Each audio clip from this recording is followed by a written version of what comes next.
My name is Rezan Zeytoune, a human rights activist from Damascus. I based now in East Ghouta in the Damascus suburbs. The area has been liberated from the regime forces, but we experience daily bombings from the regime forces, especially from the MEG. At least 3 or 4 people killed daily in the city of Douma. But perhaps this type of death is preferable to the alternative. The other kind of death is slow and painful because you experience it every second. You see it everywhere. It's the siege, the lack of food, medicine and oil, and feeling of being trapped. It's really difficult to explain what being under siege means.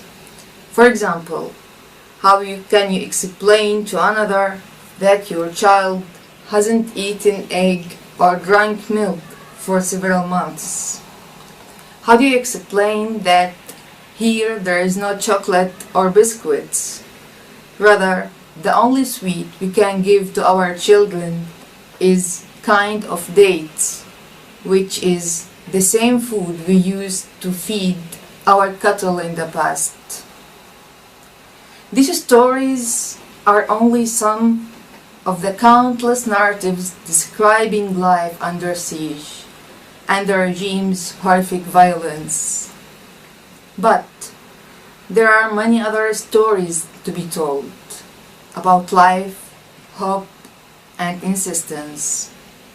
We opened 2 centers in Ghouta for women where they have the opportunity to learn new skills, enabling them to earn a living for their families, and most importantly, the center allows them an environment to meet and strengthen each other with hope during this challenging time.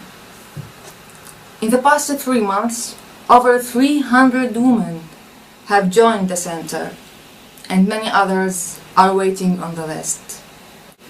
We have purchased food baskets for hundreds of families and technical equipments for dozens of activists. It's great to be able to help people in this terrible time and to keep hope alive, to offer people civil work environment where they can briefly escape the surrounding violence and death.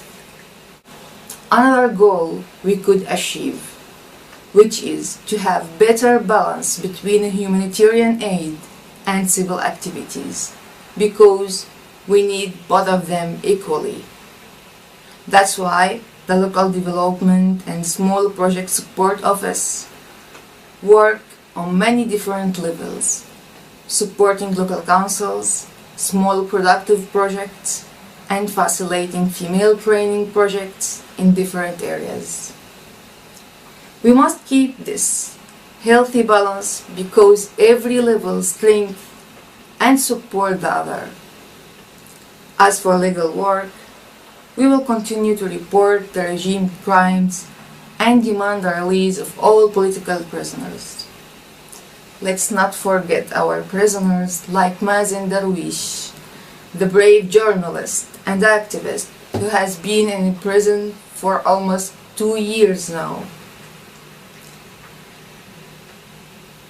We cannot forget that every prisoner faces the threat of torture and death, and that over 4,000 prisoners have been killed thus far. Finally, the war conditions allow you to see only the ugly and painful side of the picture. But there is amazing, bright side to be seen on the same picture. It's about the awesome people, women and men, who are working silently on the ground to achieve their dream of freedom and justice, improving daily that nothing, not even over 100,000 deaths, or harsh siege, or the betrayal of the international community can ever defeat the will of people who has a dream and faith in the future. For all of those brave people, I bow in respect. So, let's keep working together to get their life less suffering and their future more available. Thank you to everybody for giving me this chance to get my message out.